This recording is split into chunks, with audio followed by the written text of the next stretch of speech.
अल्हम्दुलिल्लाहि रब्बिल आलमीन वल आक़िबतु लिल मुत्तक़ीन वस्सलातु वस्सलामु अला रसूलिहिल करीम अम्मा बअद फ़अऊज़ु बिल्लाहि मिनश शैतानिर रजीम बिस्मिल्लाहिर रहमानिर रहीम या अय्युहल्लज़ीना आमनु उद्ख़ुलू फ़िस्सिल्मि काफ़्फ़ा आमन्तु बिल्लाहि सदक़ल्लाहु मौलानल अज़ीम वसदक़ रसूलुहुन नबियुल उम्मियुल मुतीउल मुबीनुल मुईनुल करीम व नहनु अला ज़ालिका लमिनश शाहिदीन वश्शाकिरीन वल्हम्दुलिल्लाहि रब्बिल आलमीन। या खुदा बहरे जनाबे मुस्तफ़ा इमदाद कुन, या रसूल अल्लाह अज़ बहरे खुदा इमदाद कुन, या शहीद करबला, या दाफ़िए करबो बला, गुल ख़ाश आज़ादे कुलगो क़बा इमदाद कुन। गौसे आज़म बने बेसरो सामा मददे क़िबले दी मददे काबे ईमा मददे बगिरदाबे बला उफ्ताद कश्ती मदद कुन मदद कुन मदद कुन या मुईनुद्दीन चिश्ती क़ादिरियम नारे या गौसे आज़म मीज़नम दमज़ शेख अहमद रज़ा ख़ां उतबे आलम मीज़नम बलगल उला बिकमालिही कशफ़त दुजा बिजमालिही हसनत जमीउ खिसालिही सल्लु अलैहि व आलिही। करूँ तेरे नाम पे जाँ फ़िदा, न बस एक जाँ दो जहाँ फ़िदा, दो जहाँ से भी नहीं जी भरा, करूँ क्या करोड़ों जहाँ नहीं। जिसको अपने नबी से जितनी मोहब्बत का एहसास हो, कोशिश करें सारे लोग उतनी ही आवाज़ के साथ रसूल और आले रसूल की बारगाह में दुरूद व सलाम की डालियाँ निछावर कर लें। पढ़ें बावाज़ बुलंद अल्लाहुम्मा सल्ली अला सय्यदिना व शफ़ीइना व नबीना व मौलाना मुहम्मदिन मअदिनिल जूदि वल करम व आलिहि व अस्हाबिहि व बारिक वसल्लिम सलातु व सलामुन अलैका या रसूल अल्लाह सल्लल्लाहु तआला अलैहि वसल्लम। मैं सबसे पहले मुबारकबाद पेश करता हूँ तमाम नौजवानों को जिन्होंने अनथक कोशिशें और मेहनतें करने के बावजूद अभी तक इतनी हिम्मत बांध रखी है कि वो हमारे और आपके साथ बैठ कर के अल्लाह और उसके रसूल की बातें सुन रहे हैं। मेरी ड्यूटी तकरीर के बाद मुकम्मल हो जाएगी, आपकी ड्यूटी सुनने के बाद मुकम्मल हो जाएगी। अल्लाह कमेटी वालों को सलामत रखे। ये महीनों पहले से लगे रहते हैं और जलसा मुकम्मल होने के बाद भी एक दिन मुकम्मल उसे समेटने में लग जाया करता है। इनके लिए दिल से दुआएं किया करें। यकीनन बड़ी कुर्बानी इनकी है कि ये लोग मेहनत कर लेते हैं तो हमें रब रसूल की बातें करने का मौका मिल जाता है। अल्लाह इन नौजवानों को सलामत रखे। और मैं उन नौजवानों से गुजारिश करूंगा जिनके लिए अराकीन ने कमेटी ने कुर्सियां डाली, वो फिर भी खड़े होकर के इधर उधर सुनते रहे। मैं कहता हूँ बहुत ज़्यादा वक्त नहीं, जितनी देर आप सुनेंगे इंशाअल्लाह उतनी देर बात की जाएगी। ज़बरदस्ती कोई बात आपके कान में डालने की कोशिश नहीं की जाएगी। मैं ये चाहता हूँ कि चंद बातें हों लेकिन इस नीयत से सुना जाए कि उस पर अमल भी किया जाएगा इंशाअल्लाह। क्योंकि ये महफ़िलें मौज मस्ती के लिए नहीं होती हैं, ये महफ़िलें मूड बनाने के लिए नहीं होती हैं, ये ढोल बजाने की और तमाशे की महफ़िल नहीं है, रब रसूल के ज़िक्र की महफ़िल है।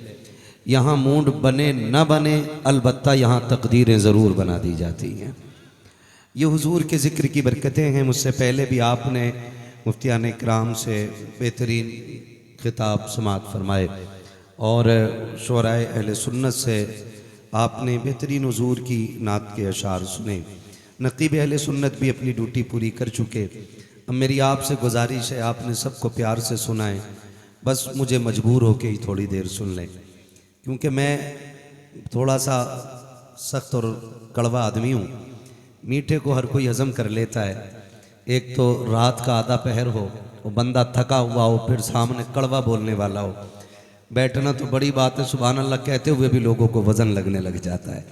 लेकिन मैं समझता हूँ कि जितने लोग अब तक बैठे हुए हैं अल्हम्दुलिल्लाह इनमें से कोई ऐसा नहीं होगा जो इस्लाह को पसंद ना करना चाहता हो या हक़ बात को तस्लीम न करना चाहता हो। क्योंकि जिन्हें हक़ अच्छा नहीं लगता, जो हक़ सुनना नहीं चाहते, या तो वो जा चुके हैं या जाने वाले होंगे। ठीक है, क्योंकि मेरा भी अपना उसूल है कि मैं आईना हूँ दिखाऊंगा दाग चेहरे के, जिसे खराब लगे सामने से हट जाए। हक है जिंदाबाद।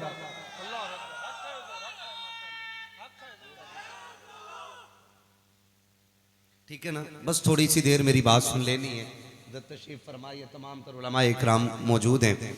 इनकी मौजूदगी में पूरी जिम्मेदारी के साथ मैं ये बात कह रहा हूँ कि नूरे खुदा है कुफ्र की हरकत पे खंदाजन, नूरे खुदा है कुफ्र की हरकत पे खंदाजन, फूंकों से ये चिराग बुझाया न जाएगा।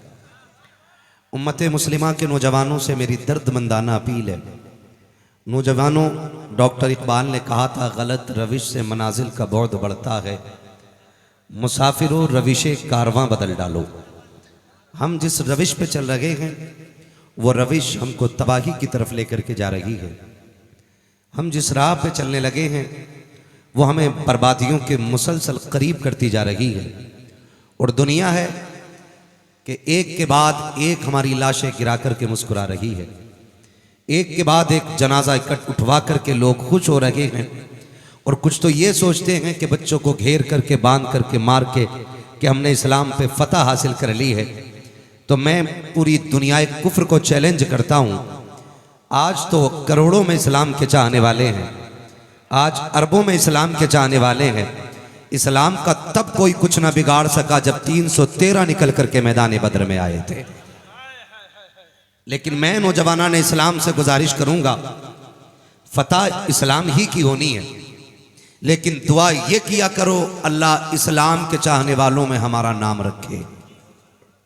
ये भी एक बहुत बड़ी बात है, वरना रब का साफ ऐलान है, अगर तुम मुझसे वफा नहीं करोगे कि मैं तुमों को हटा करके तुमसे बेहतर लोग तुम्हारी जगह पे ले आऊंगा। आपको क्या लगता है कि फिलिस्तीन में जो जनाजे, जो लाशें, जो भूख, जो प्यास है, वह अहले फिलिस्तीन का इम्तिहान है? मुझे बताएं। वो तो हंस हंस के रब रसूल के नाम पे जाने दे रहे हैं, उनका किस चीज का इम्तिहान है? गोया ऐसा लगता है उन्हें घुट्टी में शहादत का इश्क पिलाया गया है। वो तो डरते ही नहीं है, फिर आजमाइश किस चीज की है? सच पूछो तो इम्तिहान या तो तुम्हारा है और या मेरा है। बहुत गौर से मेरी बात सुनिएगा, अंदाज़े बयां मेरा बहुत शौक नहीं है, शायद कि उतर जाए तेरे दिल में मेरी बात।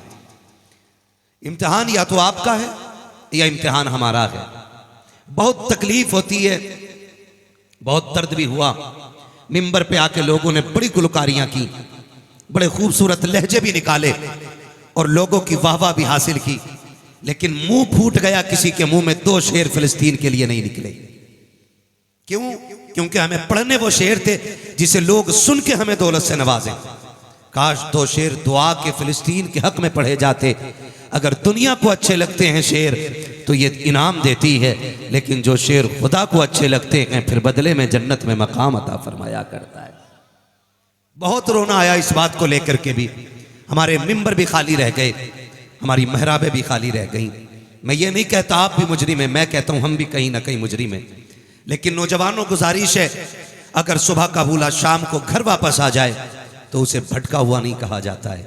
अभी जिंदा है तो अभी वक्त है हमारे पास, अभी सांसें चल रही हैं तो अभी वक्त है हमारे पास, अगर अभी होश और दिमाग काम कर रहा है तो अभी वक्त है हमारे पास। लेकिन क्या करूं, अफसोस के साथ मुझे ये भी कहना पड़ रहा है, मैं उस कौम से खिताब कर रहा हूं, मैं इस कौम से दर्द की भीख मांग रहा हूं जिसके दिल में अपनों के लिए दर्द ना हो। मैं उस कौम से हमदर्दी की बात कर रहा हूं जो अपने रिश्तों को रिश्ते ना समझ के नजरअंदाज करके आगे बढ़ने का ख्वाब देखती हो। मुझे तकलीफ भी रहती है इस बात की कि हम जिस रविश पे चले हैं ना, एक भूख लगी है, पैसा पैसा पैसा। इस पैसे के लिए बाप ने बेटे को छोड़ दिया, बेटे ने बाप को छोड़ दिया, भाई ने भाई को छोड़ दिया, भाई ने बहन को छोड़ दिया, औलाद ने माँ बाप छोड़ दिए, सिर्फ इस दौलत की खातिर। जबकि इस दौलत की औकात सिर्फ इतनी है, आंख बंद हो जाए तो कौड़ी भर तेरे काम की नहीं रह जाएगी। आज जो एक खुमार चढ़ा है, मैं कमाई का मुनकिर नहीं, मैं मेहनत करने वालों के साथ खड़ा हूं और मैं कहता हूं नौजवानों कमाओ, और इतना कमाओ कि तुम किसी पे बोझ न बन सको बल्कि दूसरों का बोझ उठाने के लायक बन जाओ। दौलत का होना बुरा नहीं है, कारून वाली दौलत का होना बुरा है। दौलत अगर उस्मानी होना तो फिर यही दौलत जन्नत में ले जाने का सबब भी बन जाया करती है। एक एक बंदे से मेरी गुजारिश है, मेरी एक एक बात को कान खोल करके सुना जाए।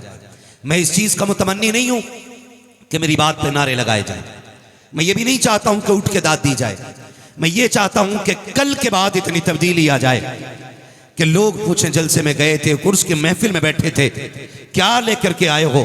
तो कम से कम इतना कह देना कि कल से पहले हम ऐसे थे, आंख खुलती थी तो दुनिया ढूंढते थे, जब से महफिल से उठ के आए हैं, जब आंख खुलती है तो हुजूर का दीन तलाश करने लग जाया करते। कम से कम इतनी तब्दीली आ जानी चाहिए। और नौजवानों, आजमाइशों का साथ जिंदगी भर रहना है, जिंदगी भर आजमाइशों का साथ रहना है, जिंदगी भर। माफ कीजिएगा, सबसे बड़ी बात तो यह है कि मोहब्बतें बांटने के लिए दिल का फराग होना जरूरी है। दिल का फराग होना जरूरी है, यानी जब दिल बड़ा होता है तब मोहब्बतें तकसीम होती हैं। जब दिल तंग होते हैं तो मोहब्बतें बड़ी तंग रह जाती हैं। मैं मिसाल के तौर पे आपको समझा दूं। गिलास एक बर्तन है, गिलास जानते हैं ना? बोल सकते हैं तो बोले, मुझे मालूम है कि ये वक्त आप बैठे, आप कुर्बानी दे रहे हैं इस वक्त में, बड़ी बात है, आप बैठे हुए हैं, यकीनन ये सोने का वक्त है। और मैं तो कहता हूं कि जलसे वालों, सही वक्त में जलसे शुरू किया करो और सही वक्त में मुकम्मल कर लिया करो। सही वक्त वो होता है कि सुबह उठ के लोगों को फजर भी मिल जाए और मजदूरी करने वालों को हलाल रोजी कमाने का वक्त भी मिल जाए, ये सही वक्त होता है। फिर भी माशाल्लाह बड़े अच्छे वक्त से आपकी महफिल चल रही है, जितने नाम थे और जितने शुरा और खुतबा हैं उस हिसाब से बहुत अच्छे वक्त से इंशाल्लाह महफिल मुकम्मल होनी है तवज्जो सारे लोगों की। गिलास जानते हैं ना? गिलास क्या होता? खाना बनता है ना गिलास में। माशाल्लाह बहुत होशियार लोग हैं, कोई नहीं सो रहा है, खुदा सलामत रखे। मैं कसम खा के कहूं, ये बच्चा बैठा है, अकेला ये बैठा रहे, मैं इसे देख के तकरीर कर जाऊंगा, इस बच्चे को देख के तकरीर कर जाऊंगा, क्योंकि एक हो आशिक होना चाहिए। और जिस उम्र में इसे बिस्तर पे होना चाहिए था ना, इस बच्चे को जब सोता हुआ होना चाहिए था ना, ये इस महफिल में रात के 1 बजे को इसने रात को थका दिया है, खुद नहीं थका है। इस बच्चे से पूछो क्यों बैठा है, खुदा की कसम ये भी यही कहेगा, ये नाज ये अंदाज हमारे नहीं होते, झोली में अगर टुकड़े तुम्हारे नहीं होते, मिलती ना कर भीख हुजूर आपके दर से, इस ठाठ से मंगतों के गुजारे नहीं होते। तो जब बच्चे इतना इश्क करते हैं तो मैं समझ सकता हूं जवानों को हुजूर से कितना इश्क होगा। जवानी दी गई हुजूर से इश्क के लिए। तो गिलास क्या होता है? पानी पीने का बर्तन। मैंने गिलास भर दिया पानी से, अब उसमें जगह बाकी है, दूध आएगा? बोलो, नहीं आएगा। चाय, तेल, क्योंकि एक चीज पहले से भरी हुई है। अगर डालेंगे दूसरी चीज तो बताओ, पहले पानी था, दूध डाला तो पानी छलकेगा कि दूध? सलामत रहें, इनके बाल धूप में सफेद नहीं हुए, तजर्बे में हुए। फरमाया भाई ने कि मिक्स दोनों चीजें छलकेंगी, दोनों चीजें छलकेंगी। तो मेरा कहने का मतलब यह कि गिलास एक बर्तन है, उसमें एक चीज डाल दो दूसरी फिर नहीं आती है। इसी तरह दिल भी एक बर्तन है, इसमें 2 चीजों में से एक चीज रहेगी, या तो इसमें दौलत रहेगी या इसमें मोहब्बत रहेगी। एग्री है इस बात में? या तो इसमें दौलत रहेगी या इसमें मोहब्बत रहेगी। अब दोनों का फर्क देखिए। यही दिल था जब हम छोटे थे, अल्लाह ने हमें 2 बहनें दी थी और 2 भाई दिए थे। हम 2 भाई स्कूल जाते थे। हर बंदा इसको अपनी कहानी समझे, मैं समझाने के लिए ये बात कह रहा हूं। हम स्कूल जाते थे, एक भाई का स्कूल पूरब में था, दूसरे भाई का स्कूल पश्चिम में था। मां गरम गरम खिचड़ी बना के रखती, एक भाई आ जाता, मां कहती बेटे घी से खा ले, तो वो कहता नहीं, जब तक बड़ा नहीं आ जाएगा उस वक्त तक नहीं खाना है, मुझे अपने भाई के साथ खाना खाना है। मां कहती थी बेटे ठंडा हो जाएगा, तो बेटा कहता था मां ठंडा हो या गरम, जब तक भाई के साथ ना हो ना ठंडे में मजा आता है ना गरम में मजा आता है। हम अपने भाई को छोड़ करके एक वक्त का खाना नहीं खाते थे, और वो भूल गए दिन कि जब हमें स्कूल जाना होता था तो हमारी बहन हमसे पहले उठती थी, उठ करके हमारी ड्रेस तैयार करनी, हमारा बैग तैयार करना, हमारे जूते पॉलिश करके रखना, हमारे मुंह से धुल करके हमारे पास रख देना, ये मोहब्बतें थी। लेकिन आज माफ कीजिएगा, कल अगर बचपन में कोई छोटे भाई पे हाथ उठा देता था, 9 साल के भाई को किसी 18 साल के ने मारा है, तो 11 साल का भाई जाकर के गिरबान पकड़ के कहता था तेरी हिम्मत कैसे हो गई मेरे भाई पे हाथ उठाने की। आज बड़ी जुर्रत से कहना चाहता हूं, जिन भाइयों के लिए हम अपने कद से दोने कद वालों से लड़ जाया करते थे, आज उसी भाई के कान पे तमंचा लेके हम ही खड़े हो जाते हैं। आज उसी भाई के खून के प्यासे हम बन गए हैं। कल जिसके बगैर एक वक्त का खाना गवारा नहीं था, आज क्या हो गया है कि उसी भाई की सूरत देखना गवारा नहीं कर रहे हैं। मुझे बताओ तो सही नौजवानों, कल जिसके बगैर 1 मिनट हम खेल नहीं सकते थे, आज उसके बगैर जिंदगी गुजार रहे हैं। वजह क्या है? बड़ी कोशिशें की हैं, तो मैं इस नतीजे पे पहुंचा हूं कि जब हम छोटे थे तो दिलों में प्यार रहता था, दौलत को नहीं जानते थे। जब से जवानी की दहलीज पे कदम रखा है और दौलत को जाना है, और जब से दौलत दिल में आई है तब से रिश्ते निकल गए हैं। आओ मैं कहना चाहता हूं, अगर रिश्ते बढ़ाने हैं, दौलत जेब में रखा करो, मोहब्बत अपने रिश्तों की दिलों के अंदर रखा करो, तभी ये रिश्ते चल पाएंगे, वरना रिश्ते नहीं चलने वाले। मेरे अजीजों, खुदारा दौलत जेब में रखनी है, रिश्ते जोर से रिश्ते दिल में रखना है। आज तो बड़ी कंजूसी का मसला है, बड़ी कंजूसी का मसला है। पहले का दौर कितना अच्छा था, लोग कहते थे मेहमान आ रहा है, मेहमान आ रहा है, चलो साथ खाएंगे मेहमान के, लाओ बेटी दस्तरखान और वसी कर दो, हमारे घर मेहमान आ गया है। और आज खाता हुआ बंदा और कोई मेहमान आ जाए, क्या बेटी उठा जरा बाद में खाएंगे, पहले इनसे निपट लें। ये दौर है। पहले मेहमान का इंतजार करके लोग खाते थे, आज जाने का इंतजार कर रहे हैं।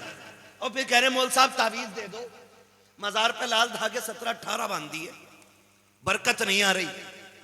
खाली डोरे बांधने से अगर बरकत आ जाती ना, तो फिर कोई काम करने की जरूरत ही नहीं थी। सीधी सी बात, अल्लाह ने कुछ उसूल मुकर्रर किए। जब से दिल तंग हो गए, अल्लाह ने दस्तरखान समेट दिए। मुझे बताओ, आज खेती में कितना गल्ला हो रहा है?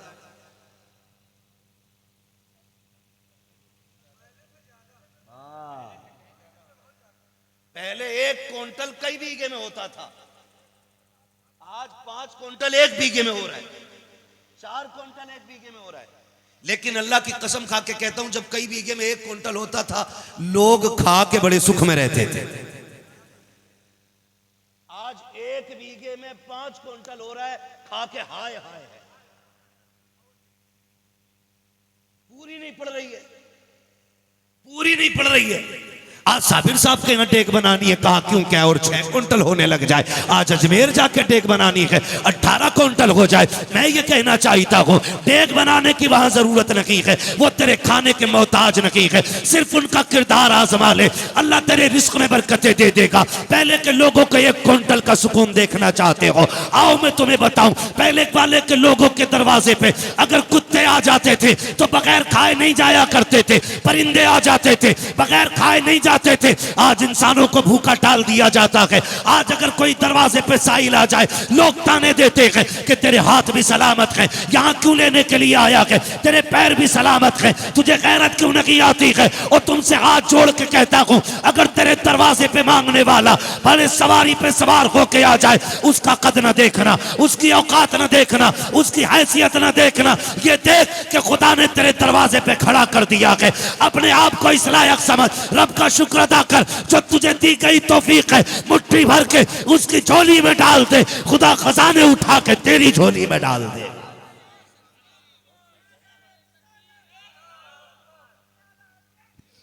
हेलो, नारे तकबीर, नारे तकबीर, नारे रिसालत, नारे रिसालत, उर्से मुक़द्दस, मसलके आला हजरत, मसलके आला हजरत, नारे तकबीर, नारे रिसालत। सुभान अल्लाह, माशाअल्लाह, बहुत उम्दा। खुदा आपको सलामत रखे। मेरे भाई ने बड़ी अच्छी बात कही थी कि तुम प्रधान बनो तो 5 गरीब बच्चियों के निकाह करा देना। बड़ी अच्छी बात कही थी। अब ये तो रब ही जाने कि फैसला किसके हक में करेगा, वो ये तो अल्लाह ही जाने। बुरी कौम पे अच्छे लोग मुसल्लत नहीं होते। ये भी याद रखिएगा, जब कौम सरकश होती है तो फिर अल्लाह उनसे भी ज्यादा खतरनाक लोगों को उन पे मुसल्लत करता है। ये हकीकत बात है। ये जुर्रते भेजा, किसी की मां ने दूध पिलाया था, हमारी बेटियों के नकाब उतरवा देता। जो 1400 साल में नहीं हुआ वो अब जाकर के हमारी कौम के साथ हो रहा है। क्यों? क्योंकि गलती हम ही ने की है। किसने की है गलती? हम ही ने गलती की है। हमने अल्लाह के हुक्मों को तोड़ा, फिर हमें बचाने के लिए कौन आएगा? ये फैसले हमें करने चाहिए, ये हम करेंगे फैसले। खुदारा समझने की कोशिश करें। आज स्टेज पे चढ़ करके रिंग नहीं पहनाई जा रही है रिश्तों में। जो गैरों के तरीके थे वो मुसलमानों में नहीं आ गए। जरा सी दौलत के आ गई, बिगड़ैल का ठिकाना ही नहीं। कहता एंगेजमेंट डंके की चोट पे होगी। अब दौर तरक्की का, गांव भी आगे बढ़ गए। जैसे शहर की बच्चियों की एंगेजमेंट होती है वैसे हम गांव में करके दिखाएंगे। सुन, अल्लाह का हुक्म तेरे लिए भी उतना ही है जितना गरीबों के लिए रखा गया है। सुभान अल्लाह, सुभान अल्लाह, माशाअल्लाह। ऐसा नहीं है तेरी दौलत तुझे बचा के ले जाएगी, तेरा पैसा तुझे बचा लेगा। बचाएगी तो रब की फर्माबरदारी बचाएगी, अल्लाह की फर्माबरदारी बचाएगी। तुमने नहीं देखा अब एंगेजमेंट हो रही है, अब मुस्लिम बच्ची और मुस्लिम बच्चा, ठीक है ना, अंगूठी स्टेज पे पहनाई जा रही है, सामने सैकड़ों लोग इतनी गैरत के मारे बैठे हुए होते हैं कि किसी के मुंह में इतनी जुर्रत नहीं होती कि जो खुल के ये कह सके एक सुन्नत के लिए 1000 हराम काम करने पे लग गए हो। कोई कहने की ये जुर्रत ही नहीं करता, क्योंकि जिसकी बेटी को अंगूठी पहनाई जा रही है वो सेठ की बेटी है। अगर ये खुमार खोपड़ी में हो तो जा कब्रिस्तान में जाके देख, टूटी कब्रें तुझे बताएंगी हुए नामवर बेनिशा कैसे कैसे, जमीन खा गई आसमां कैसे कैसे। सुभान अल्लाह, सुभान अल्लाह, माशाअल्लाह, क्या कहने हजरत। सारे नशे उतार देंगी ये कब्रें। जब हमने अपनी ही बेटियों को मिंबर पे नंगे सर खड़ा किया स्टेज लगा के, तो खुदा की कसम गैरों ने अगर स्कूल के आगे तो पट्टे उतरवा दिए तो क्या बड़ा काम किया है।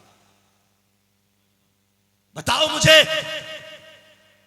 जुर्रत हो जाती किसी की जुर्रत नहीं होती। आज मर गए लोग, गैरत वाले कब्रिस्तान में लेटे हुए हैं, आज बेगैरत हमारे जैसे जमीन पे रह गए। इसीलिए इस कौम को ये दिन देखना पड़ रहा है। पहले दौर कितना अजीब था, कार्ड छपते थे ना शादियों के, तो बेटियों के नाम तक नहीं डालते थे कार्ड में। लड़के का नाम होता था हजरत, और लेकिन लड़की का नाम नहीं होता था, खाली दुख्तरे नेक अख्तर लिखा होता था। बाप से पूछा गया बेटी का नाम क्यों नहीं डाला? ऐसे गैरत वाले बाप होते थे, वो कहते थे पूरी जिंदगी बेटी को भले गुर्बत में पाला गया लेकिन हया की चावदर में लपेट के पाला है।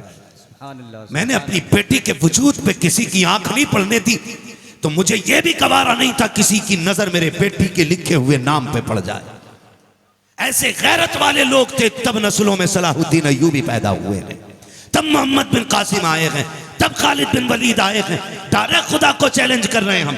ओ भाई बदलो, रविश बदलो। अपने डॉक्टर इकबाल का वो शेर, न संभलोगे तो मिट जाओगे हिंदी मुसलमानों, तुम्हारी दास्तां तक भी न होगी दास्तानों में।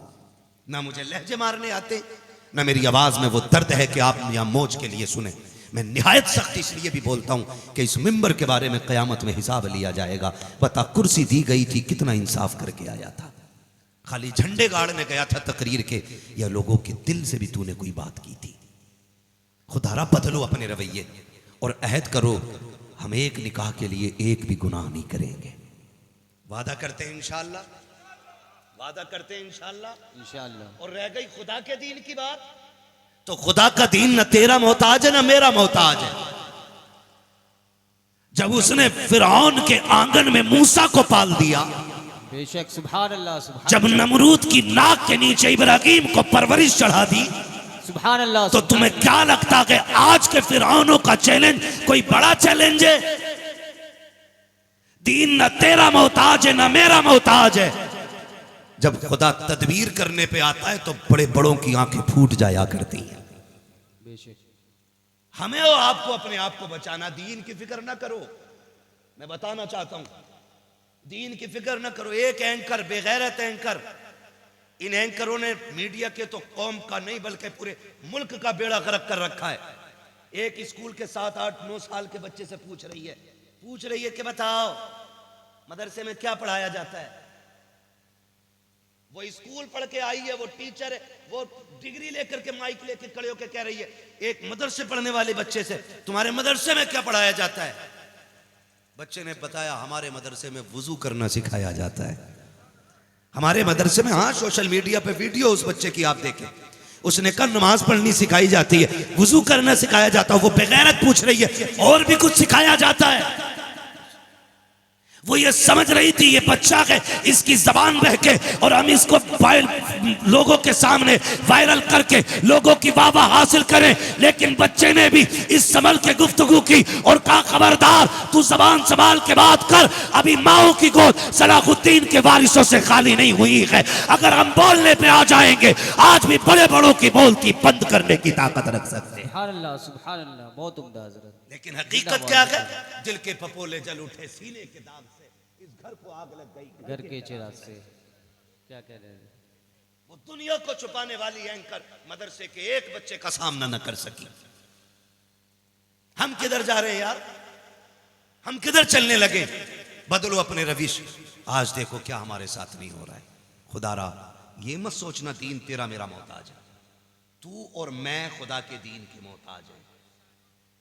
हाँ, अगर सारे भी हम मर जाए ना फिर भी खुदा के दीन पे फर्क आने वाला, बेशक फर्क आने वाला नहीं है, सारे बोले फर्क आने वाला नहीं है। नहीं है।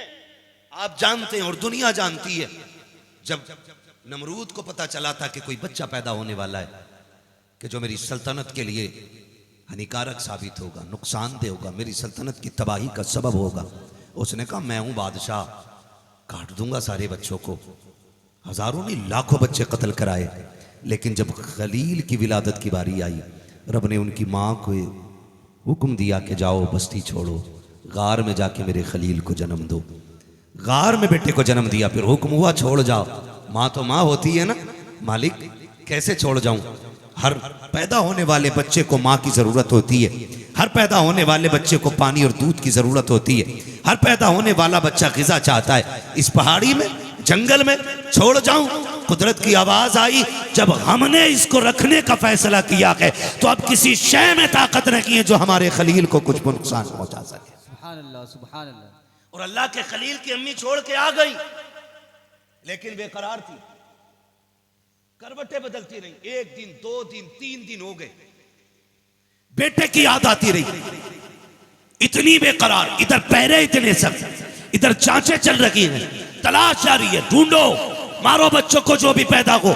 कोई बच्चा बचना नहीं चाहिए, कोई नहीं बचना चाहिए। अल्लाह के खलील की अम्मी की जिंदगी देखें, शशो पंज में के न रात को नींद है न दिन को सुकून है। माँ तो माँ हुआ करती है, खुदा की कसम। अगर तेरी मेरी माँ के सीने में इतना दर्द हो सकता है कि बेटा 7 समंदर पार सऊदी में है, माँ इस इलाके के अंदर एक किसी कोने के टूटे हुए छप्पर के नीचे होती है, अचानक रात को माँ की आंख खुल जाती है और उठ के बेकरार से टहलती है, कभी पानी पीती है, कभी हवा करती है। सुबह होते होते कहती है सुनो जी जरा जल्दी से मेरे बेटे का फोन लगा दो। शोकर पूछता कि क्या हुआ है? कल लगता है मेरा बेटा बीमार हो गया है। कहा तुझे कैसे पता चला? कि रात से मेरा दिल बेकरार है। खुदा की कसम, जब इतनी बात मां कहती है और फोन बेटे को लगाया जाता है, हर बेटा इस बात को कान खोल के सुन ले, 7 समंदर पार जाके तेरे फोन की घंटी बजती है, अचानक बेटे का फोन उठता है, उधर से माँ की तड़पती हुई आवाज आती है, मेरे लाल तू खैरियत से है कि नहीं? बेटा तो छुपाना चाहता है, अम्मी मैं ठीक हूं, फिर भी माँ कह देती है बेटे झूठ ना बोल, सच बता तेरी तबीयत खराब है कि नहीं? जब माँ इस लहजे में बात करती है तो परदेश में दुख झेलने वाला बेटा माँ के लहजे की ताब नहीं लाता, फूट के रो के कहता है अम्मी रात से मेरे पेट में दर्द था, अभी तक सुकून नहीं है, हाथ जोड़ के तुमसे कहना चाहता हूँ 7 समंदर पार बेटे के दर्द को माँ ने यहाँ छप्पर में लेट के महसूस कर लिया है, मगर आज बेटों से पूछना चाहता हूँ जब तुम ऐसी कमरों में लेटे होते हो और करवट में एक हाथ का पंखा लेकर के बूढ़ी माँ लेटी रहती है और वो रात भर पानी मांगती रहती है, उसके आवाज हमारे कानों तक क्यों नहीं आया करती है? मुझे बता तो सकी, 7 समंदर पार तू बीमार हुआ था, माँ के दिल को पता चल गया था तेरी करवट में माँ बीमार हुई है, तुझे आवाज क्यों नहीं आ रही है? और यार कितने दर्द के साथ ये बात कहूं, कितनी माएँ तो रातों को उठी है पानी लेने के लिए, जब बेटे और बहू ने पानी नहीं दिया, कमजोरी की वजह से गिरी है, सर जमीन पे लगा के और हमेशा के लिए माँ का इंतकाल हो गया है। सुबह को बेटे ने ये कहा, नहीं जी अम्मी को हार्ट अटैक हो गया, रात इंतकाल हो गया, पता नहीं कब हो गया है। तुम्हें खुदा का वास्ता दे के कहता हूँ, ओ लोगों दौलत कमाओ, लेकिन इतनी ना कमाना जो तुम्हें माँ बाप से दूर कर दे, इतना पैसा ना कमाना जो तुम्हें माँ बाप से जुदा कर दे। मैं तो कहता हूँ चटनी से खाओ लेकिन माँ बाप के साथ रहा करो, तुम सूखी रोटियां खाओ माँ बाप के साथ रहा करो, इसलिए कि नसीब वाले वो नहीं होते जो पैसे वाले होते हैं, नसीब वाले वो होते हैं जो माँ बाप वाले हुआ करते। नारे तकबीर, नारे रिसालत, नारे रिसालत, मसलके आला हजरत उर्से मुकद्दस हुजूर मुफ्ती हम्मद रजा साहब किबला, नारे तकबीर, नारे रिसालत। हाँ तो माँ होती है ना, अल्लाह के खलील की अम्मी करवटें बदल नहीं है, मालिक मेरा बेटा मेरा बेटा मेरा बेटा मेरा बेटा। फिर इजाजत मिल गई, दौड़ी गार की तरफ जाके देखा ना तो अल्लाह के खलील ने 2 उंगलियां मुंह में दे रखी हैं। माँ तो देखते ही बेटे को बेकरार हो गई, ऐसे लिपट गई जैसे बरसों की जुदाई के फासले मिट गए हों। कभी माथा चूम रही हैं, कभी गाल चूम रही हैं, सीने से माँ लगा के बैठी रही। फरमाती मैं इस फिक्र में थी कि मेरे बेटे को ग़िज़ा कहाँ से मिल रही है। कहती मैंने बेटे के मुंह से उंगलियां निकाली ना तो फरमाती कि एक उंगली से शहद टपक रहा था, दूसरी उंगली से दूध टपक रहा था। सुभान अल्लाह। हमारा रब मोहताज नहीं है, हम उन लोगों को कहना चाहते हैं हम उस रब के मानने वाले हैं जो लफ्ज़ कुन से कायनात का पैदा करने वाला है। बेशक हम उस रब के मानने वाले हैं जो गोश्त और खून के बीच से सफेद दूध की धारें निकालने वाला है। हमारा रब वो है जो पत्थर में कीड़ों को रोजी दे देता है। बेशक हमारा रब वो है जिसने मोहम्मद जैसा महबूब पैदा किया है। बेशक हमारा रब कोई कमजोर नहीं है, हमारा रब वो है कि जिसकी मर्जी से दिन भी निकलता है, रात भी ढलती है। और लोगों हम अपने आप को कमजोर न समझें, लेकिन इतना है कि रब से रिश्ते मजबूत करें। एक मुद्दत मुकर्ररा तक अल्लाह का खलील गार में रहा, फिर माँ के साथ तशरीफ़ ले आए, माँ के साथ तशरीफ़ ले आए। फरमाया गया, यहाँ तक तारीख़ में लिखा है कि फिर अल्लाह के खलील ने जो किया वो किसी में करने की ज़रूरत नहीं थी। चचा ने कहा चलो जी बुत बेचने चलना है, इसी से घर का खर्चा चलता है। कहा चलो। आपने ना टांगे बांधी उनकी रस्सी में और खचेड़ते हुए रोड पे लेके निकले और ऐलान कर रहे थे कि कौन खरीदेगा इन खुदाओं को जो अपनी हिफाजत नहीं कर सकते, वो किसी और की हिफाजत क्या करेंगे। कौन खरीदेगा ऐसे बुतों को जो अपनी टांग नहीं छुड़ा पा रहे हैं, वो तुम्हारी जान कैसे छुड़ा पाएंगे। किसी ने आके चचा को खबर दी, सुनो आज़र जिसे भेजा है ना भतीजे को बुत बेचने, उसने सारे तोड़ डाले हैं, सारे ही तोड़ डाले हैं। अल्लाह के खलील घर आए, चचा कहने लगे ये तुमने क्या किया, तुमने तौहीन की है खुदाओं की। मुस्कुरा के कहने लगे चचा आप ही बताओ, जिन्हें आटो के बुत बना के लेके जाते हो, भूख लगती है तो उन्हीं रास्ते में तोड़ के खाने लग जाते हो। जिसे बंदा खा जाए वो खुदा क्या हो सकता है। हाँ अल्लाह ने फिर देखो खलील को ताईद अता की, मदद दी अल्लाह ने अल्लाह अपने खलील को। अगर तफसील से बयान करूं बड़ा वक्त लगेगा। कुरान ये कहता वला नबलुवन्नकुम बिशैइन मिनल खौफि वल जू'i व नक़्सिन मिनल अम्वालि वल अनफुसि वस समरात व बश्शिरिस साबिरीन। ये कुरान का ऐलान है।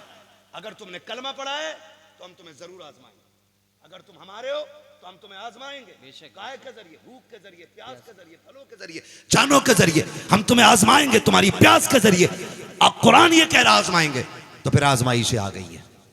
दुआएं ये किया करो अल्लाह हमें आजमाइशों में साबित कदम रखे। ये सबसे बड़ी बात होती है, आजमाइश में साबित कदम रखे, ये सबसे बड़ी बात होती है। फिर आजमाइश अल्लाह के खलील की शुरू हुई। कितनी मुश्किल में वक्त गुजरा। आप देखो पैदा होती गार में वक्त काट रहे हैं, घर आए तो फिर घर वालों के नज़रिए से इख्तलाफ है। फिर उसके बाद बातें बहुत हैं, मेला हुआ, बुतों को तोड़ा, कुरान ने पूरे वाक़े को तफसील से बयान किया है। लेकिन वक्त कम है, मैं कुछ और बताना चाहता हूँ। आपको आजमाया गया, यहाँ तक कि फिर आपको आग में डालने का फैसला किया गया कि इन्होंने हमारे खुदाओं को तोड़ा, इन्हें वो सज़ा दो ताकि पूरी दुनिया के लिए नसीहत बन जाए। कहा क्या? आग लगा दो।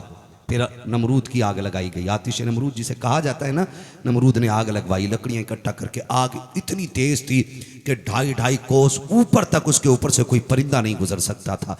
ये तेजी थी आग के अंदर। 2.5 मील इधर 2.5 मील उधर, कोई खरब जवार से नहीं। फिर जब फेंकने की बारी आई, सोचा किधर से फेंका जाए। सुने जरा नौजवानों, ये बताना चाहता हूँ। तो फिर इब्लीस आया और उसने कहा मंजनीक के जरिए फेंको, आग में करीब कोई नहीं जा सकता। मंजनीक तैयार कराई गई, अल्लाह के खलील को कपड़े उतारे गए, अल्लाह के खलील के नंगा करके बैठाया गया जब मंजनीक के अंदर। हाँ, यही तो फिर मुस्तफ़ा जान रहमत ने फरमाया, लोगों जब क़यामत का दिन होगा, अल्लाह सबसे पहले मेरे जद्द अमजद इब्राहीम को आवाज़ देगा, इब्राहीम तूने मेरी खातिर कपड़े उतरवा दिए थे, आज सबसे पहले तुझे जन्नत का लिबास पहनाया जाए। सुभान अल्लाह, सुभान ये अल्लाह। महबूब अलैहिस्सलाम फरमा रहे, कपड़े उतार कर मंजनीक में बैठाया गया, फेंकने की तैयारी है। जानते हो फरिश्ते आ गए, कोई ख्वाहिश, फरमाने लगे जाओ तुम्हारी कोई जरूरत ही नहीं है, कोई जरूरत ही नहीं। जिब्रील कहते हैं मुझसे कहो मैं खुदा तक जाता हूं, सिदरतुल मुंतहा तक मेरी रसाई है, जाके कह दूं रब से। तो अल्लाह के खलील ने सीधी बात कही थी, मैं जिसके लिए आग में डाला जा रहा हूं वो खूब जान रहा है, अगर वो इसमें राजी है तो मैं भी इसमें राजी हूं, मैं भी इसमें राजी हूं। फिर फरिश्तों ने कहा मालिक तू हमें इजाजत दे दे, हम जाके तेरे खलील से बात कर लें। रब ने फरमाया वो मेरा खलील है, जाओ तुम भी जाके तमन्ना पूरी करो। हवा के फरिश्ते ने कहा इजाजत दें, उड़ा के ले चलें। दूसरे फरिश्तों ने अपने अपने काम बताए, फरमाने लगे जाओ ना अपना काम करो, खलील को अपना काम करने दो। और जब आग में फेंका गया ना, तो फिर अल्लाह ने हुक्म दिया, या नारू कूनी बरदम व सलामन अला इब्राहीम, आग इब्राहिम के हक में ठंडी और सलामती वाली हो जा। मुअर्रिखीन ने लिखा है कि जब आप अंदर गए तो अल्लाह ने उसी आग को जन्नत के फूलों में तब्दील फरमा दिया था। सुभान अल्लाह, सुभान अल्लाह। अभी तो कहा आज भी हो जो बराहीम सही माँ पैदा, आग कर सकती है अंदाजे गुलिस्तां पैदा। तो भाई अल्लाह के खलील गए और फिर रब ने उनके लिए ना अंगारों को भी फूल बना दिया। मेरे अजीज फिर आग से निकले, वतन छोड़ा। नमरूद ने बुला के ना फिर कहा था भाई आखिरी बार मान जाओ, मुझे खुदा मान जाओ। आपने फरमाया तू होता कौन है दावा करने वाला? खुदा वो है जो जिंदगी और मौत का मालिक है। तो वो भी गधा था आज के गधों की तरह, उसने भी कहा ये तो हम भी कर सकते। वो एक है ना, वो बड़ा बदशकला सा, वो कहता मैंने इस्लाम मिटाने की कसम खाई है, उसकी शक्ल देखो तो कुत्ते पेशाब ना करें उस पर, और वो हमारे इस्लाम के खिलाफ भौंकता रहता है। मैंने पहले ही कहा था नूरे खुदा है कुफ्र की हरकत पे खंदाजन, फूंकों से ये चिराग बुझाया ना जाएगा। समझ रहे हैं ना? तो अल्लाह के खलील को बुलाया नमरूद ने, कहने लगा भाई मान जाओ मेरी बात, मैं खुदा हूं। फरमाने लगे खुदा तो वो है जो जिंदगी मौत का मालिक है। उसने कहा ये तो मैं भी कर सकता हूं। कहा कैसे? उसने 2 कैदी बुलाए, एक मार दिया एक छोड़ दिया। कहा देख इसे मौत दी मेरी मर्जी थी, इसे जिंदगी दे दी, ये भी मेरी मर्जी से हो गया, ये भी मेरी मर्जी से हो गया। फिर अल्लाह के खलील ने समझ लिया कि इसके दिमाग में गोबर है, ऐसे नहीं मानेगा। आपने कहा सुन, मेरा रब वो है जो पूरब से सूरज निकालता है पश्चिम में छुपाता है, अगर तू खुदा है तो पश्चिम से निकाल के पूरब में छुपा दे। मेरे महबूब अलैहिस्सलाम फरमाते कि ये जो दावा अल्लाह के खलील ने किया था कि खुदा वो है जो पूरब से निकाल के पश्चिम में छुपाता है, अगर नमरूद पलट के ये कह देता कि चलो जी अपने रब से कह दो वो ही ऐसा करके दिखा दे, तो फरमाते हैं अगर इब्राहिम ये कह देते तो रब मेरे जद्दे अमजद के लिए सूरज को पश्चिम से निकाल देता। क्योंकि जब कुर्बानी रब के लिए दी थी तो ताईद भी रब की थी, मदद भी रब की तरफ से आई थी। और मेरे अजीज अगर हम अल्लाह वाले हो जाएं तो मदद आसमानों से उतार दी जाती है। 313 बन के देखो, फिर देखो मदद आसमान से आती है कि नहीं। लेकिन क्या कहें, हमारे घरों के अंदर आज भी किले का पानी मौजूद है, हमारे घरों के अंदर आज भी थम्सअप मौजूद है, आज भी हमसे स्प्राइट नहीं छूट रही है, आज भी हमसे इजराइल के प्रोडक्ट का बाइकाट नहीं हो रहा है, जबकि वो फिलिस्तीन के बेकसूर बच्चों की लाशों को हवाओं में उड़ा रखे हैं, लेकिन हम उन्हीं की कोल्ड ड्रिंक पी करके खुद हवाओं में उड़ रखे हैं। क्या जवाब हुजूर को दोगे? अगर नहीं पियोगे कोल्ड ड्रिंक तो मर नहीं जाओगे, अगर किले नहीं पियोगे तो तुम्हारी किडनी और फेफड़े खराब नहीं हो जाएंगे। मैं तो अल्लाह की इज्जत की कसम खा के कहता हूं, जब कोई फिल्टर मशीन नहीं थी, जब कोई साइंस का कोई मिलावट पानी के अंदर नहीं थी, जब कोई केमिकल नहीं बना था, उस वक्त में न किडनी के मरीज मिलते थे, न फेफड़ों के मरीज मिलते थे, न लीवर खराब होते थे। जब से ये मशीनें लगी हैं, तब से बीमारियां लग गई हैं। आज भी कहता हूं अल्लाह पे भरोसा करके तुम समर का पानी पियो, हैंडपंप का पानी पियो। खुदा की कसम हिफाजत के लिए मशीनें लगी हैं, हिफाजत के लिए खुदा की रहमतों के मकीन उतरा। हक है क्या कहने। नारे तकबीर, नारे रिसालत, उर्से मुकद्दस, नारे तकबीर, नारे रिसालत। हक है हुजूर। करेंगे इंशाअल्लाह, वादा करें सारे इंशाअल्लाह। हम हर उस चीज का बाइकाट करेंगे जो हमारे मुसलमान भाइयों के खून का सबब बनेगी। ठीक है ना नौजवानों? आज ना 2 रोटी खाई और ला भाई ठंडा ला, ठंडा ला, ठंडा ला। तुम्हारे बेड़े गर्क कर दिए इस ठंडे ने। अगर पीना ही है ना मशरूब के तौर पे, तो फिर खजूर का जूस बना के पिया करो। उम्रें भी बढ़ा दी जाएंगी, जवानियां भी बढ़ा दी जाएंगी। ये याद रखिएगा।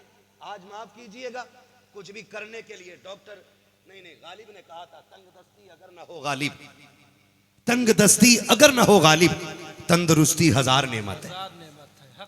ये जो सेहत है ना, ये अल्लाह की बहुत बड़ी नेमत है।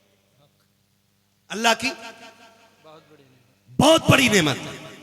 तसव्वुर करो आखिरी सांस है और दौलत सारी रखी है। क्या कहोगे उस वक्त में? वही कहोगे ना जो उस बादशाह ने कहा था, जो पूरी दुनिया पे हुकूमत करने का इरादा लेके निकला था, जिसे दुनिया सिकंदर आजम कहती है। उस रास्ते में सांप ने काट लिया, फतों पे फतह करते चला जा रहा था, इलाके के इलाके फतह। रास्ते में सांप ने काट लिया, कम उम्र नौजवान था। जैसे सांप ने काटा, सारे तबीब लग गए, लाओ लाओ भी ठीक करें ठीक करें। जहर बढ़ता चला गया। तबीब ने आखिर में कह दिया नहीं, बचना नहीं है बादशाह। उसने कहा फिर ऐसा करो, क्या मैं परदेश में ही मर जाऊंगा? कहा हाँ, जहर यहाँ है तो फिर मरना भी यहीं है। उसने कहा मेरी आधी दौलत लेके किसी से कहो कि मुझे इतनी सांसें उधार दे दे कि मैं वतन में जाके मर सकूं, वतन में जाके मर सकूं। तबीबों ने और उसके हुक्मा ने कहा कि बादशाह, कोई दौलत ऐसी नहीं बनी है जो किसी को एक सांस उधार दिला सके। उसने कहा मेरी दौलत किसी काम की नहीं? कहा नहीं। फिर उसने कहा ठीक है, मैं मर जाऊं ना तो मेरे हाथ दोनों बाहर निकाल देना। कहा क्यों? ताकि दुनिया को ये पता चल जाए सिकंदर को बड़ा घमंड था इस दौलत पे, जब मरा तो एक सिक्का भी इसके काम नहीं आया था। हक है, हक है, हक है हुजूर, हक है। सिकंदर जब गया दुनिया से दोनों हाथ खाली थे। हाँ, तो कोई नतीजा इस दौलत का नहीं रह जाना है। अल्लाह ने सेहत दी है ना, इसकी हिफाजत करो। आपके पैर कट गए, आपके पास करोड़ों की जायदाद है, क्या करोगे उसका? आपके हाथ कट गए, आप अरबों के मालिक हो, क्या फायदा फिर उसका? कोई नतीजा नहीं है। तो इसकी हिफाजत करो, सेहत बचा के रखो। सेहत होगी तब आप दीन का काम करेंगे, तब आप दीन का काम करेंगे। और जब सेहत ही नहीं होगी तो क्या खाक काम करेंगे? 4 बजे तक पबजी खेल के सोने वाला, 11 बजे 12 बजे उठने वाला, वो कौम की तकदीर बदलेगा? जिसका बाप ही 3 बजे ड्रामे देख के सो रखा हो, जिसकी मां 9 बजे सो के उठ रही हो, उस घर का बेटा IAS IPS कैसे बन सकता है? क्या कहने, हक है।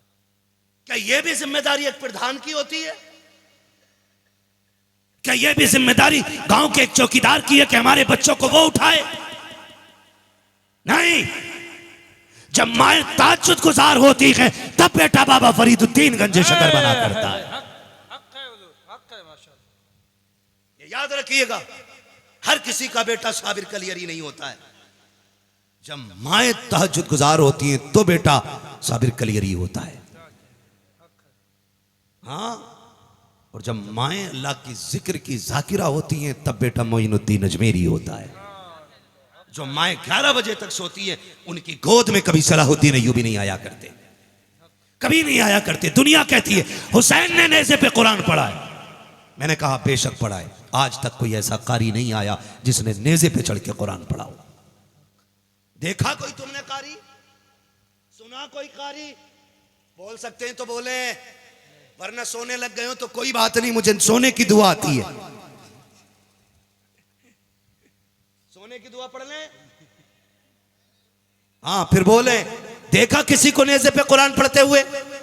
सुना किसी को? अली के बेटे के अलावा आज तक किसी ने नेज़े पे कुरान पढ़ा ही नहीं। दुनिया कहती है कमाल सारा हुसैन का है। मैंने कहा ना, कमाल सारा हुसैन का नहीं, इसमें कमाल सारा फातिमा ज़हरा का है। हाय हाय हाय। इसमें कमाल हैदर कर्रार का है। आप कहेंगे कैसे? वजह यह है कि मौलाए कायनात जब मजदूरी करने जाते थे, कोई बंदा नहीं बता सकता है कि जितनी देर मजदूरी करते हो दुनिया की एक बात भी की हो, बिला जरूरत किसी से बात ना करना। तिलावत हो रही है, खेत खोदे जा रहे हैं, सूरह रहमान पढ़ी जा रही है, कंदी लगाई जा रही है, सूरह यासीन की तिलावत हो रही है, बाग के लिए पानी खींच करके बागों को सैराब किया जा रहा है। इस तरह से कमाया गया हैदर कर्रार ने, उन लुकमों को खाया गया हसनैन करीमैन ने। फिर जिस माँ की गोद में परवरिश खा पाई है, उस माँ की तारीख उठा करके देखो। जब भी बेटों को दूध पिलाया है, हमेशा कुरान की लोरियां दे करके पिलाया है। तुम्हें क्या लगता है जब माँ बेटों को गोद में लेकर के कुरान पढ़ करके दूध पिलाती थी तो बेटे आंखों में आके डाल के कहते थे अम्मी ये तेरा कमाल है कि दूध कुरान पढ़ के पिलाती है। आज हम ये वादा करते हैं कि तेरा बेटा वो करके दिखाएगा जो किसी के बेटे ने नहीं किया। हुसैन कहते थे तूने दूध पिलाते हुए कुरान पढ़ा के, हम नेज़े पे जाते हुए कुरान पढ़ के दिखाए। नारे तकबीर, नारे रिसालत, नारे रिसालत। बहुत उम्दा, जिंदाबाद हुजूर। हुसैन को समझने की जरूरत नहीं है। कुछ लोगों ने सारी हुसैनियत तो ढोल में ही लख रखी है लाके, सारी हुसैनियत। कुछ दिन 10 दिन कुछ लोग काले कपड़े पहनते, कुछ पट्टियां बांध लेते, कुछ घुंघरू बांध के घूम रहे, हाँ, कुछ भांग पी के शराब पी के दौड़ दौड़ दोनों हाथों से ढोल चल रहा। कौन है का ये हुसैनी है? कसम खा के बताओ, अगर तुम अपने बाप की मैयत पे ढोल बजा सकते हो तो फिर मैं कहूंगा तुम 10 तारीख को भी बजाओ। अगर तुम्हें अपने बाप की मैयत पे ढोल गवारा नहीं तो हुसैन की शहादत के दिन ढोल बजाने का हक तुम्हें किसने दे दिया है? एक सीधी सी बात हक है। मेरा अगला सवाल, ढोल यजीदियों के गले में लटका हुआ था, अब हुसैनियों के गले में कहां से आया? ये ढोल इसलिए बजाया जा रहा था ताकि लोगों को तमाशा दिखाया जाए। देखो अली की ज़ैनब को हम बेपर्दा लेके आ रहे हैं, देखो सकीना के हाथ भी बंधे हैं, ये देखो 72 नेज़ों पे 72 सर हैं। इसलिए ढोल बजाया गया था ताकि दुनिया को तमाशा दिखाया जा सके। अगर हुसैनी है तो फिर तमाशाइयों के साथ क्यों? हुसैन वो है जिसने नेज़े पे कुरान पढ़ा है, और हुसैनी वो है जो तारीख को जाकर के मस्जिद में कुरान की तिलावत करके दिखाया। अल्लाह हक है, जिंदाबाद जिंदाबाद। हक है हुजूर, हक है, माशाअल्लाह हक है। कमाल करके रख दिया हमने। और फिर शराब पी के मौलाए कायनात के नारे, शराब पी के हुसैन के नारे, शर्म नहीं आती? हमारा हुसैन वो है जिसका नाम भी पाक होके लेना पड़ता है। बेशक। हाँ, किसी शराबी को हक नहीं है मेरे हुसैन का नाम ले, इसलिए कि हुसैन नाम ही जन्नती है। अगर इस पे बात करूं तो बड़ा वक्त चाहिए, लेकिन मैं ये कहना चाहता हूं अपनी कौम से, हुसैनियत कुरान की तिलावत है, ना कि ढोलक है। लेकिन हमने उसी को ना कुछ लोगों की देखा दाखी, रावजी और शीयों के जो सीना पीटते हैं, ढोल पीटते हैं, हमने उन्हें देख करके सब कुछ ले लिया। ये तो सीने क़यामत तक पीटेंगे, क्योंकि सैयदा ज़ैनब ने कूफे में खड़े लोगों से कहा था कि आज सीना पीट रहे हो हमें दिखा करके, तुम ही हो ना जिन्होंने ख़त लिख के बुलाया था और जब आ गए तो पीछे हट गए। फरमाने लगे जाओ, तुम्हें बद्दुआ अली की बेटी देती है, क़यामत तक इसी तरह सीने पीटते रहोगे और तुम्हारे सीने का दर्द कभी कम नहीं होगा। ये क़यामत तक पीटेंगे, लेकिन हम क्यों? हम तो कुरान पढ़ेंगे, हम उनके नाम पे सबील लगाएंगे, हम उनके नाम के लंगर लगाएंगे, हम उनके नाम के भूखों को खाने खिला के बताएंगे कि जो खाने पे पाबंदी लगा दे वो यजीदी होते हैं, और जो भूखों को पकड़ पकड़ के खिलाते हैं वही हुसैनी होते हैं। करेंगे इंशाअल्लाह। अब मुझे हाथ उठा के बताएं कितने लोग ढोल बजाएंगे?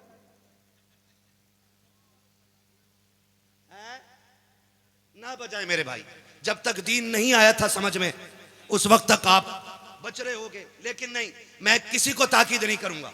ये दीन है हुजूर का, कबूल करें आपकी मर्जी है, ना करें हिसाब आपको देना है, हमारा काम बताना है भाई। किसी को मैं तनकीद नहीं कर रहा हूं, और कोई यहां किसी का नाम ना ले। मैंने तो मुतलकन सारे ईमान वालों से कहा है हुसैनी वो है जो कुरान पढ़े, हुसैनी वो है जो कुरान पढ़े, हुसैनी वो है जो प्यासों को पानी पिलाए। जानते हो जब मुख्तार सख्फी ने करबला वाले हुसैन के खून का बदला लेना शुरू किया था, सुने एक एक भाई, सुने मेरी बहुत गौर से बात को। और जब एक एक मुजरिम को पकड़ पकड़ के मारा जा रहा था, तो वो शिमर लईन जिसने हुसैन के गले पे खंजर चलाया था, सुन रहे हो ना, है तवज्जो, वो जान बचा करके भाग रहा था। भागते भागते जंगल से गुजरा, एक खेमा नजर आया। जंगल के अंदर वो खेमा किसी और का नहीं बल्कि हुसैन के बेटे इमाम ज़ैनुल आबिदीन का खेमा था। तवज्जो है, सबकी इधर वाले भी सुन रहे हैं भाई, खुदा सलामत रखी। इतना अच्छा मजमा लगा है, यकीन करें इतने अच्छे लोग मिल जाएं तो फिर फजर तक भी तकरीर हो सकती है। और जब महफिल में दिल लगने लग जाए तो समझ लो तवज्जो मदीने वाले की हो गई है ना। मैं बस बात छोटी सी अर्ज करके बात खत्म करने लग गया हूं। तो खेमा किसका? तो इमाम ज़ैनुल आबिदीन का। और याद रखिए, उन्होंने इसलिए जंगल इख्तियार किया था, उन्होंने सल्तनत और हुकूमत को ठोकर मार दी थी। उस वक्त का जो हुक्मरान था उसने पेशकश की थी, हमारे साथ बैठा कीजिए, हमारे पास बैठा कीजिए। फरमाने लगे, तुम्हें क्या लगता है ये सल्तनत के लिए हमने घर कुर्बान किया? फरमाते हैं ये सल्तनत हमारे कदमों के धूल बराबर भी नहीं है। ये कह के आपने ठुकराया था और जंगल में आ गए थे, अल्लाह अल्लाह में रहते थे। जानते हो, जब उस जो खेमा था उसके सामने से शिमर लईन का गुजर हुआ, उसे प्यास लगी थी, उसने सवारी को रोका और आवाज़ दी, है कोई खेमे में? तो जानते हो इमाम ज़ैनुल आबिदीन निकले, कहा क्या बात है? कहा प्यास लगी है। अंदर गए, आपने पानी दिया, फिर कहा और लाइए, फिर दिया, फिर कहा और लाइए, 3 प्याले पानी दिया। जब 3 प्याले पानी शिमर पी चुका, उसने कहा लगता है आपने मुझे पहचाना नहीं। कहा तूने ये बात क्यों कही? कहा अगर पहचान लेते तो पानी नहीं पिलाते। जैसी इतनी बात सुनी, इमाम ज़ैनुल आबिदीन की चीख निकल गई। फरमाने लगे, सुन, अपने बाप के कातिल को भी कोई भूल सकता? अपने बाप के कातिल को भी कोई भूल सकता है क्या? मुझे याद नहीं है कि तूने मेरे बाप के गले पे खंजर के 12 वार किए थे?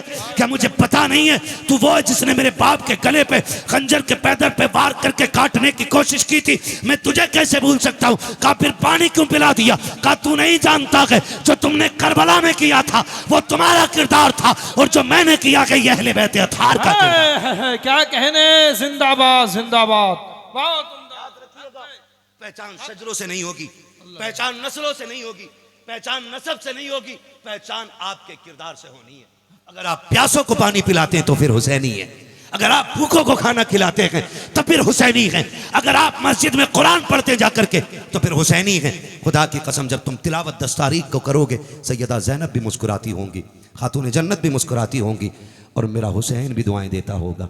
और जब तुम कुरान पढ़ोगे, नजफ अशरफ से मौलाए कायनात की उठ उठ के हाथों की फैली झोलियों की दुआएं आती होंगी।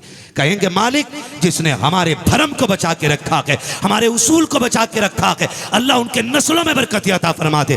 और बरकत का मतलब ये नहीं होता एक ही घर में 18 बेटे पैदा हो जाएं। बरकत का मतलब ये होता है कि करबला से एक आया था बच करके, जिसे दुनिया ज़ैनुल आबिदीन कहती है। आज पूरी दुनिया में उसी की नस्ल नजर आ रही है। क्या कहना, जिंदाबाद। आज पूरी दुनिया में उन्हीं की नस्ल नजर आ रही है। मेरे इमाम ने कहा था तेरी नस्ल पाक में है। बच्चा बच्चा नूर, जो रज़वी है वो बोले जोर से, बच्चा बच्चा नूर का, तेरी नस्ल पाक में है। बच्चा बच्चा नूर का। आदत को नहीं मानते कि भाई, कुछ लोग सारी मानते, फिर ये मिसरा तो अच्छे से याद होगा ना, पढ़े ना मेरे साथ, तेरी नस्ल पाक में है, बच्चा बच्चा नूर का, तू है ऐने नूर तेरा, सब घराना नूर का, सब घराना नूर का।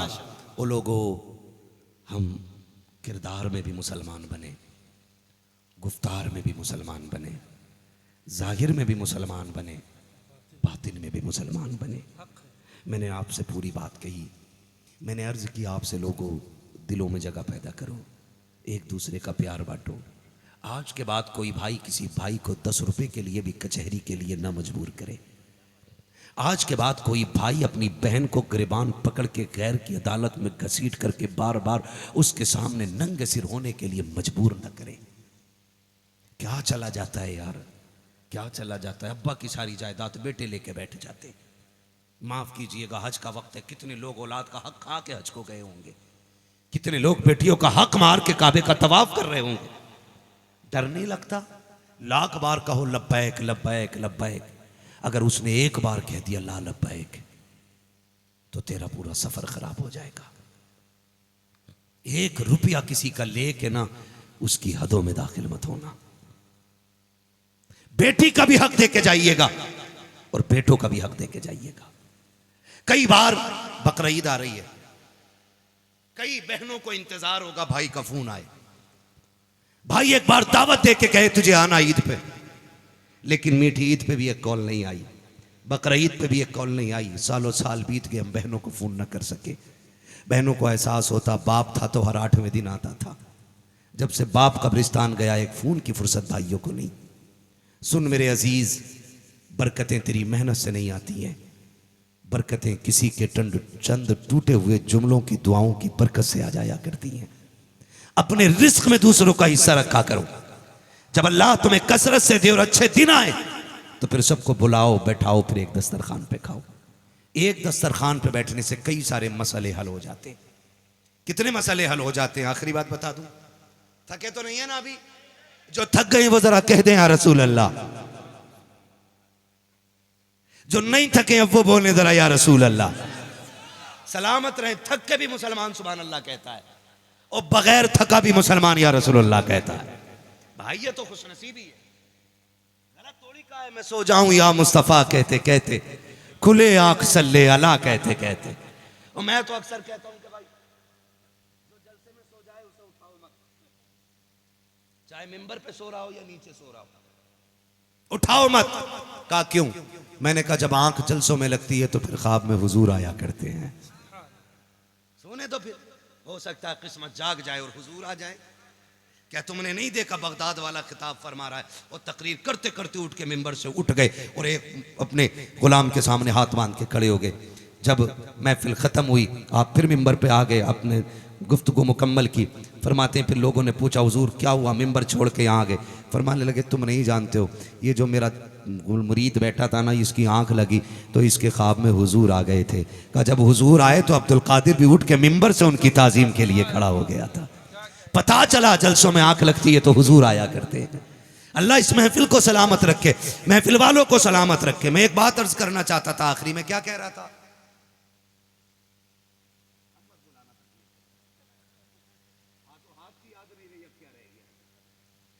आखिरी बात सुन ले, मैंने कहा था दावतें किया करो एक दूसरे की। अल्लाह अगर तौफीक दे तो दस्तरखान पे दूसरों को बुलाओ। फायदे आके कहते हैं हजरत जी अब्बा की बड़ी याद आ रही है, 6 साल हो गए एक दिन भी ख्वाब में नहीं आए, किधर निकल गए? कोई कह रहे अम्मा देखना चाहता हूं, कोई दुआ बता दो, तुम तो बड़ी तकरीरें करो, अम्मा देख लूं मैं ख्वाब में। तो मुझे ख्वाब की दुआ तो नहीं आती है, अलबत्त जागते हुए देखने का तरीका एक मैं बता देता हूं। जागते हुए अगर माँ बाप चले गए और उन्हें देखना चाहते हो तो एक दिन दस्तरखान बिछाओ और सारे महरम लोग बैठे हों, एक भी गैर महरम ना हो, सिर्फ भाई बहन सारे एक दूसरे को दावत दे के इकट्ठे होकर बैठ जाओ और फिर मुस्कुरा के खाना खाना शुरू करो, एक दूसरे बात करना शुरू करो। फिर आप नजर उठा के सबका चेहरा देखना। ख्वाब का तो नहीं पता, अलबत्ता जब कोई बहन मुस्कुरा रही होगी तो उसकी आंख में, उसके चेहरे में मां का चेहरा नजर आने लग जाएगा। और कोई भाई कोई बात रौब के साथ कह रहा होगा तो उसके लहजे में बाप का लहजा दिखाई देगा। जब कोई प्यार से शफकत से छोटा भाई बड़े भाई की तरफ अदब से देखेगा और बड़ा भाई कहेगा यार खाना, जब उसके ये जुमले होंगे उसके इस जुमले के अंदर बाप की मोहब्बत और शफकत नजर आएगी। और जब बड़ी बहन छोटे भाई के कंधे पे हाथ रख के कहेगी कमजोर हो गया है मेरा शेर, देखना उसके जुमलों में माँ की मोहब्बत नजर आएगी, माँ का लहजा नजर आएगा, माँ का प्यार नजर आएगा। छोड़ो यार दुआएं करके, कब्र वालों को देखना, जमीन पे दावतें करो, अल्लाह जीते जागते तुम्हें माँ बाप की ज़ियारत नसीब फरमा दे। जिंदाबाद जिंदाबाद करेंगे इंशाअल्लाह। अल्लाह ताला हमें अपनों से मोहब्बत करने की तौफीक अता फरमाए, अपनों से प्यार करने की तौफीक अता फरमाए। बस जो हुए अगलात उनको माफ़ फरमाए रब कायनात। ज़िंदगी ने दिया साथ, फिर होगी मुलाकात, चमन रहा फूल खिलेंगे, ज़िंदगी रही फिर मिलेंगे, मुसाफिर हैं हम भी मुसाफिर हो तुम भी, किसी मोड़ पर फिर मुलाकात होगी। फ़कीरान आए सदा कर चले, सदा खुश रहो ये दुआ कर चले। सारे लोग कलमा शरीफ पढ़ लीजिए, ला इलाहा। इतनी सुस्ती से नहीं, कलमा शरीफ पढ़ना है। ये उलमा, ये मुअज़्ज़ज़ लोग हैं, मोतबर लोग हैं, इन्हें गवाह बना के कलमा पढ़ लें। और क्योंकि महफिल में फरिश्ते भी आए हुए हैं, क्यों ना उन्हें भी गवाह बनाया जाए और हुजूर को गवाह बना के कलमा पढ़ें। पढ़ें जोर से, ला इलाहा इल्लल्लाहु मुहम्मदुर रसूलुल्लाह अस्तगफिरुल्लाह रब्बी मिन कुल्लि ज़ंबि व अतूबु इलैहि व मा अलैना इल्लल बलाग। अस्सलामु अलैकुम व रहमतुल्लाहि व बरकातुहू।